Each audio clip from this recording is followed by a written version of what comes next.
खबरें खेल के मैदान से। एशियन सीरीज के पांचवें और आखिरी टेस्ट मैच में ऑस्ट्रेलिया ने इंग्लैंड को शिकस्त दे दी। इंग्लैंड की टीम अपनी दूसरी इनिंग्स में 342 रन बनाकर आउट हो गई। इंग्लिश टीम की जानिब से जैकब 154 रन बनाकर नुमाया रहे, जबकि ऑस्ट्रेलिया में मचल और वेबस्टर ने तीन तीन खिलाड़ियों को पवेलियन की राह दिखाई।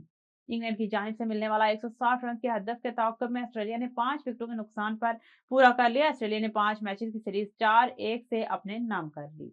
T20 सीरीज के पहले मैच में पाकिस्तान ने श्रीलंका को 6 विकेटों से शिकस्त दे दी। शाहीनों ने श्रीलंका की जानिब से मिलने वाला 129 रन का हदफ 16.4 ओवर्स में 4 विकेटों के नुकसान पर हासिल कर लिया। साहबजादा फरहान 51 रन के साथ नुमाया रहे।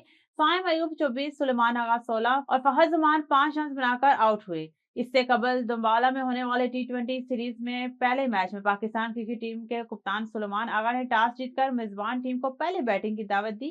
ताहम पहले बैटिंग करते हुए श्रीलंका की पूरी टीम आखिरी ओवर में 129 रन बनाकर ढेर हो गई।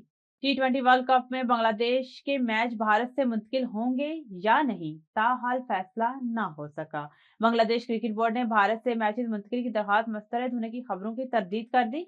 पीसीबी का कहना था कि आईसीसी ने भारत से मैचेस मुंतकिल करने की दरखास्त मुस्तरद नहीं की। आईसीसी ने बांग्लादेश टीम को वर्ल्ड कप में बगैर किसी रुकावट की शिरकत की यकीन दहानी कराई है।